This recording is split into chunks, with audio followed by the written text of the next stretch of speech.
Hi, this is Mrs. Knopf, and today we're going to continue in the method book with line 51, 7-note pattern. So now we're putting together all of the notes that we've learned in a single line from our book. So let's see what we have and look for those patterns. Each line starts with a bass clef and a key signature with two flats. The first flat is the B flat, located on line 2. It tells us all B's are flat. And the second flat is an E flat located on the third space. It tells us all E's are flat. The two flats in our key signature tell us we are in the key of B flat. Then we have our time signature. We're in 4/4 time. The top number tells us the number of beats per measure. The bottom number gives us the value of the whole note even when we don't have a whole note. We use it to figure out everything else. So if I had a whole note, it would get 4 beats. Half of a whole is a half, and half of 4 is 2. So our half notes and our half rests, so half note, half rest, 2 beats each. Then half of a half is a quarter, half of 2 is 1, so our quarter notes get 1 beat each. Then half of a quarter is an eighth, and half of 1 is a half, not 0. So in this final line, we have eighth notes that are connected by a single beam, and they are in groups of 2. They're in pairs. So individually, they get half of a beat, half beat for the downbeat, half beat for the upbeat, but together they equal 1 full beat. So we have the initial pattern of going up 3 notes and then back down, and we do that for the first 2 lines. So let's start with that. We start in first position B flat, go out to 6th position C, 4th position D, the top of the slide is about even with the bell, then back out to C and 6th, and then our half note B flat followed by a half rest. So if I were to play this, I would go like this.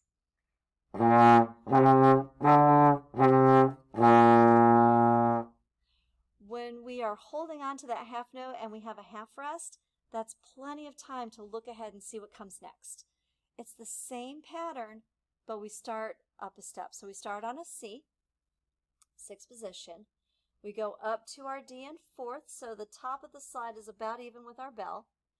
Then we go up to E flat in 3rd, so where we are holding and controlling the slide is about even with the bell.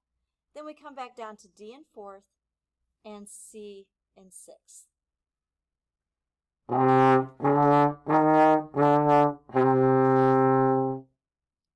While you're holding on to that half note C and resting for 2 beats, plenty of time to go look ahead to the next line. Same pattern again, but we're starting on the 4th position D.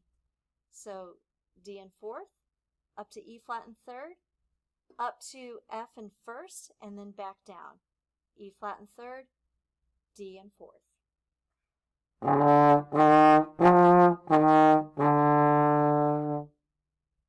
And then we have the same pattern one more time up a step. So starting E flat in 3rd, and then F in 4th, up to G in 4th. I'm sorry, did I say F in 4th? F is in 1st. I was thinking ahead. Then G in 4th, back to F in 1st, and then E flat in 3rd.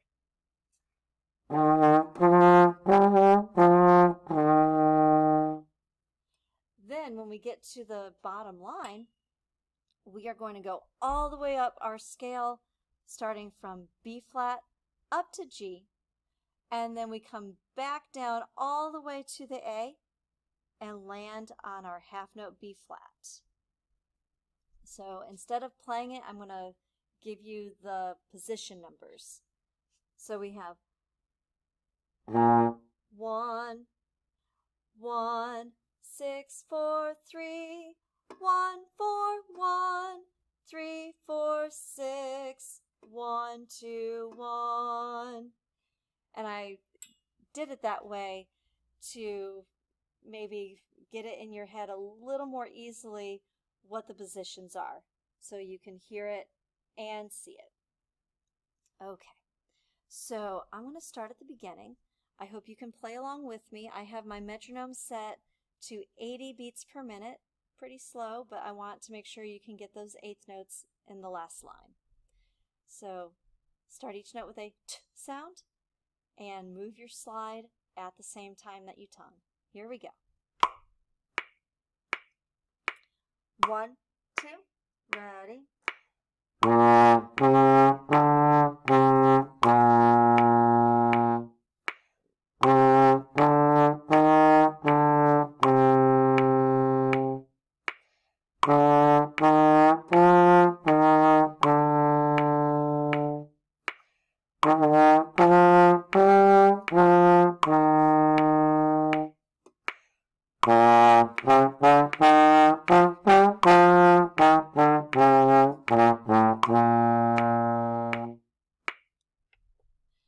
And that's it for line 51, 7-note pattern.